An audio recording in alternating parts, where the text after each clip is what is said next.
அன்பானவர்களே, அன்பு வணக்கங்கள். நம்முடைய உடலை ஒளி உடலாக மாற்றிக்கொள்ள முடியும். அது சாத்தியம்தானா? நடக்குமா என்று நீங்க கேட்கலாம். உலகத்துல இறைவன் எல்லா ஜீவராசிகளுக்கும் தாவரம் முதல் கொண்டு மனிதன் வரை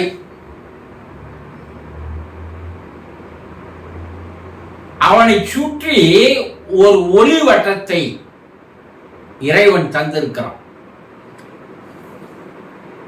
ஒரு செடியில் இருக்கக்கூடிய ஒரு இலையை எடுத்துக்கொண்டு அந்த இலையை ஆராய்ச்சி செய்தால் அந்த இலையை சுற்றி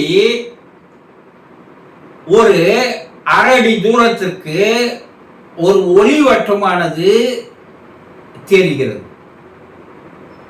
தாவரத்துக்கு,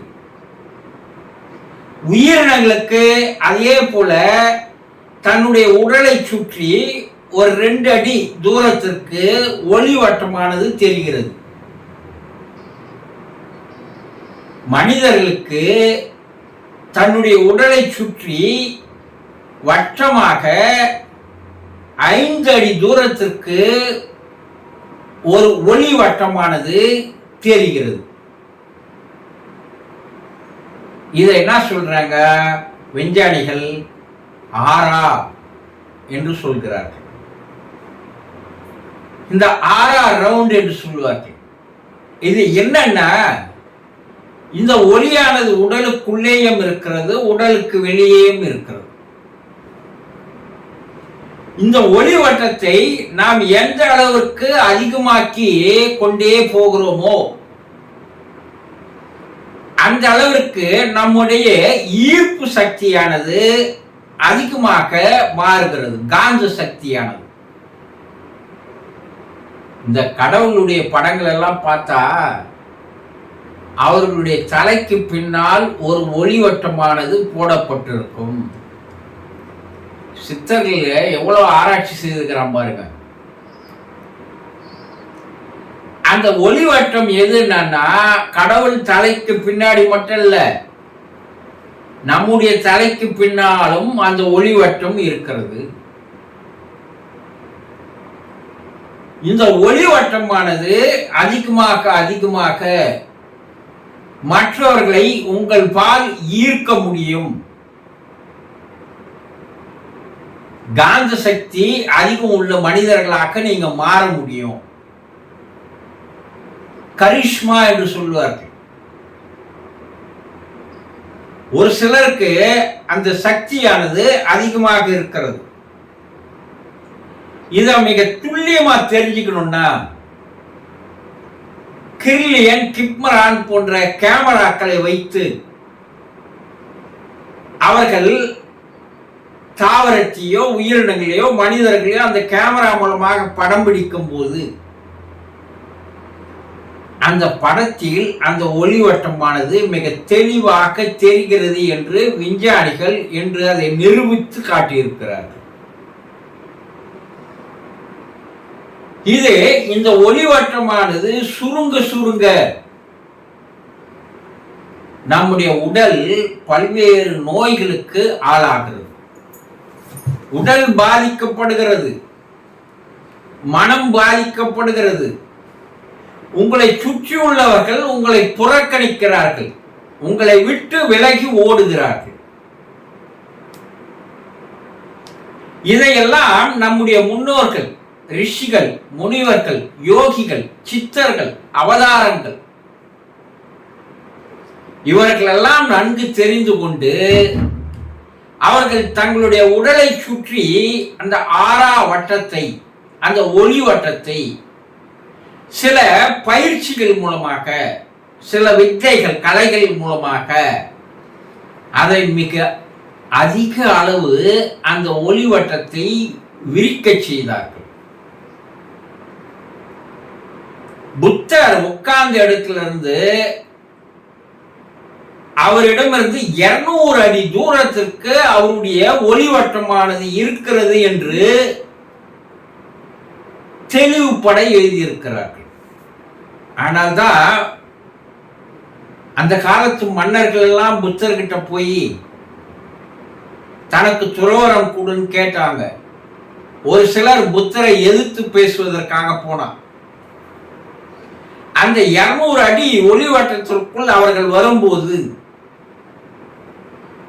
அவர்களை அறியாமலேயே அவர்களுக்குள் ஒரு மனமாற்றம் ஏற்பட்டு புத்தரிடம் வந்து வணங்கி நிற்கின்ற காட்சிகள் புத்தர் வாழ்ந்த காலத்தில் தெளிவாக எடுத்து கூறுகிறார்கள். புத்தரை எதிர்த்து யாருமே பேசுறது இல்லையா? வந்தாங்கன்னா எதிர்த்து பேசணும்னு வருபவர்கள் அந்த ஒளிவட்டத்திற்குள் வரும்போது அவர்கள் என்ன ஆயிடுவாங்க? ஒரு மனம் மாற்றம் ஏற்படுகிறது. புத்தரின் பால் ஒரு ஈர்ப்பு தானாக வருகிறது. இது ராகவேந்திரருக்கும் உண்டு. இது சமீப காலமாக வாழ்ந்த சீரடி சாய்பாபாவுக்கும் மிக அதிக அளவில் உண்டு. அப்போ இவர்கள் பால் ரமண மகரிஷி, ராகவேந்திரர், சீரடி சாய்பாபா, ராமகிருஷ்ண பரமஹம்சர், நீங்க அவதாரங்கள் யாரெல்லாம் வணங்கி வரீங்களோ அவர்கள் எல்லோருக்குமே இந்த ஒளிவட்டமானது மிகுந்து காணப்பட்டது. அதனால்தான் அவர்களின் பால் மக்கள் எல்லோரும் ஒரு தின்பண்டத்தை ஈக்கள் மொய்ப்பதை போல அவர்களை சுற்றி எப்போதும் ஒரு மக்கள் கூட்டம் இருந்து கொண்டே இருந்தது. அவங்க யாரும் கூப்பிடல, அவங்க யாரையும் மனமாற்றம் பண்ணல. ஆனா அவர்கள் உடலில் இருந்து அந்த வெளியே வருகின்ற அந்த ஒளி தன்மையானது, காந்த சக்தியானது மற்றவர்களை அவர்களின் பால் இழுத்து வந்து சேர்த்தது. ரமண மகரிஷி அருகில் செல்லும் போது என்னென்ன மாற்றங்கள் ஏற்பட்டது என்று பால் பிரிண்டன் என்று சொல்லக்கூடிய ஒரு வெளிநாட்டு எழுத்தாளர் அவருடைய ஆட்டோபயோகிராஃபில மிக தெளிவாக எழுதுகிறார். நம்ம நாட்டுக்காரனுக்கு புரியல, வெளிநாட்டுக்காரனுக்கு புரியுது. அப்ப அவர்களால் மட்டும்தான் செய்ய முடியுமா? செய்ய முடியும். இன்று கூட சில பிரபலங்கள் அவர்களை சுற்றி இருப்பதை பார்க்கலாம். அது நடிகர்களாக இருந்தாலும் திறமை பெற்றவர்களாக இருந்தாலும் ஒரு சிலரை சுற்றி வட்டம் கூடுகிறது, மக்கள் கூடுகிறார்கள் என்றால் அவர்களுடைய ஒளி வட்டமானது மிக அதிகமாக இருக்கிறது. சரி, அவர்கள் எப்படி இந்த பயிற்சி முறைகளை, வித்தைகளை செய்தார்கள்? ரொம்ப ஈஸிங்க. அவர்கள் சொல்லுகின்றது மிக எளிமை. என்ன? மனதை சுத்தமாக வைத்துக் கொள்ளுங்கள். அததான் முதல்ல அவங்க சொல்றாங்க. மனசு சுத்தமா தான் நான் வச்சிருக்கிறேன் நீங்க சொல்லலாம். அவங்க சொல்றது என்னன்னா, மனசுல எந்த விதமான பொறாமையோ, கயமையோ, வன்மையோ, பகைமையோ, விரோத மனப்பான்மையோ, பழிவாங்கும் குணங்களோ, இது போல தீய எண்ணங்கள் எதுவும் இல்லாத நீங்க மாற்றிக்கொண்டாலே போதும்ன்றாங்க. ஏன்னா இந்த நெகட்டிவ் தாட்ஸ், இந்த கெட்ட எண்ணங்கள் எல்லாம் என்ன பண்ணுதுன்னா, பிரபஞ்சத்திலிருந்து வரக்கூடிய ஒளி வட்டத்தை உங்க உடலோடு வந்து சேரக்கூடிய அந்த ஒளி தன்மையை இவை விலக்கி வெளியே தள்ளுகிறது. அதனால உங்களால் என்ன பண்ண முடியல? பிரபஞ்சம் தருகின்ற அந்த ஆறாவட்டத்தை உங்களால் ஈர்த்து கொண்டு உங்க உடலை சுற்றி அந்த ஒளிவட்டத்தை விரிவாக்க முடியவில்லை. அதுதான் சிம்பிளா சொன்னாங்க. நல்லதே நினை, நல்லதே பேசு, நல்லதே செய். அப்போ மனதை நம்ம எந்த அளவுக்கு நல்ல எண்ணங்களை உற்பத்தி பண்ணுகிறோமோ, நல்ல வார்த்தைகளை பேசுகிறோமோ, நல்ல செயல்களை செய்கிறோமோ, அந்த அளவிற்கு நம்முடைய உடம்புல ஒளிவட்டமானது அதிகமாக ஆரம்பிக்கிறது. இது பிரபஞ்சம் தருவது. மனசுக்குள்ள 1000 எண்ணங்களை வச்சுக்கின்னு யாருமே என்கிட்ட வரமாட்டேன்றான், யாரும் நண்பர் ஆக மாட்டேன்றான், யாருக்கிட்ட உதவி கேட்டாலும் செய்ய மாட்டேன்றான், கடவுள் கூட செய்ய மாட்டேன்றாயா சொல்றீங்கல்ல? அப்ப எங்க குறை இருக்கு? உங்ககிட்ட குறை இருக்கு. அப்போ மனதை தெளிவாக வைத்துக் கொள்ளுங்கள் என்று சொல்கிறார்கள். இரண்டாவது என்ன சொல்றாங்கன்னா, மூச்சு பயிற்சியின் மூலமாக பிரபஞ்சத்தில் இருக்கின்ற பிராண சக்தியை உங்கள் உடலுக்குள் அதிகப்படுத்தி கொள்ள கொள்ள கொள்ள இந்த பிராண சக்தியே ஒளி சக்தியாக மாறி அந்த ஒளி வட்டமானது விரிவடைய ஆரம்பிக்கிறது என்று கண்டுபிடிக்கிறார்கள். இதுதான் பிராணயாமம், சுவாசக்கலை என்று சொன்னார்கள்.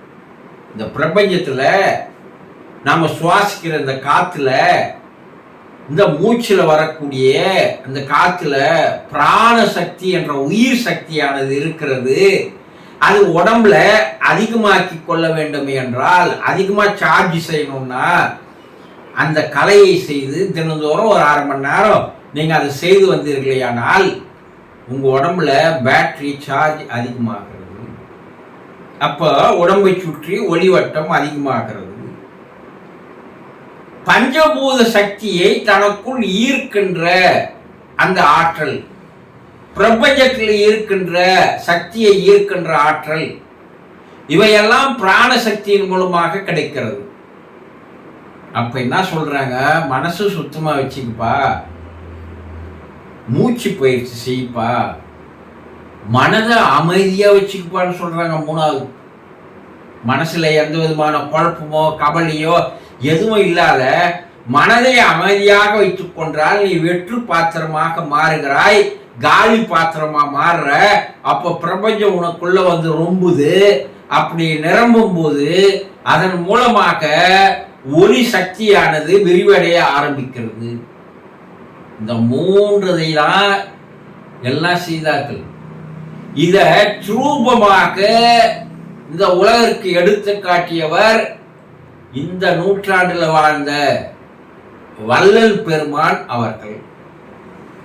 வள்ளல் பெருமான் அவர்கள் தன்னுடைய உடம்பை எப்படி ஒளி உடலாக மாற்றிக்கொள்வது என்பதை ரிஸ்டன்லேயே தன்னுடைய கைப்பட அந்த பயிற்சி முறைகளை நூலாக தந்திருக்கிறார். அவர் உடம்பு ஒளி உடம்பு ஆயிடுச்சு. அவரை போட்டோ எடுக்கணும்னு சென்னையில் மிக ஃபேமஸான ஒரு கேமராமேன், அவர் வேலாயுதம் மொழியார்னு அவர் பேர், வேலாயுதம் பேரு. ஆனா வள்ளல் பெருமான் கூடவே ஒரு வேலாயுத மொழியார் இருந்தார். அவரை கூப்பிட்டு வந்து இந்த வேலாயுத மொழியார் அந்த வேலாயுத கேமராமேனை கூப்பிட்டு வந்து வள்ளல் பெருமான போட்டோ எடுக்க சொல்றார் கேமராவோட. அவரும் 2 ரோல் போட்டோ எடுக்கிறார். வள்ளல் பெருமான் போட்டோ எடுக்கிறதுக்கு அனுமதிக்கல, அது வானான்றாரு. ஆனா வள்ளல் பெருமானுக்கு தெரியாம இவங்க போட்டோ எடுக்கிறாங்க. அதை போய் கழுவி பார்த்தா அவர் உருவம் அந்த கேமராவில் இருக்கிற பிலிம்ல பதிவாகவே இல்லை. காரணம்னா இந்த ஒளித்தன்மை அது அதிகமாக அதிகமாக நீங்க கேமரா மூலமாக அதை படம் எடுக்க முடியாது என்று இன்றைய விஞ்ஞானிகள் கூறுகிறார்கள். அப்போ வள்ளல் பெருமான் ஒளித்தன்மையோடு வாழ்ந்தார் என்பது நிரூபிக்கப்பட்ட உண்மை. அப்போ நம்மளும் அந்த உடம்ப அந்த அளவுக்கெல்லாம் போய் நம்ம சாதிக்கணும் செய்யணும் அதெல்லாம் இல்லை. நம்ம வாழ்க்கையில சாதிக்க வேண்டிய செயல்கள் நிறைய இருக்கு, வெற்றி அடைய வேண்டிய சாதனைகள் நிறைய இருக்கு இல்லையா? அதுக்காகவாவது 5 அடி தூரம் இருக்கிற இந்த ஒளி உடலை ஒரு 20 அடி தூரத்துக்கு நம்ம விரிவாக்கம் செய்து கொண்டாலே போதும், நாம் கேட்காமலேயே அனைத்தும் நமக்கு வந்து கிடைக்கும் என்று சித்தர்கள் சத்தியம் செய்து கூறுகிறார்கள். ஆக ஒளி உடம்பை செய்து கொண்டவர்களுடைய பயிற்சி முறைகளை யோகா என்ற முறையில், தியானம் என்ற முறையில் எப்படியெல்லாம் எடுத்துட்டு வந்து நம்ம சித்தர் பெருமக்கள் தந்திருக்கிறார்கள் என்பதை நினைத்து பாருங்கள். உங்களை மாற்றிக்கொள்ளுங்கள். சந்தோஷம்.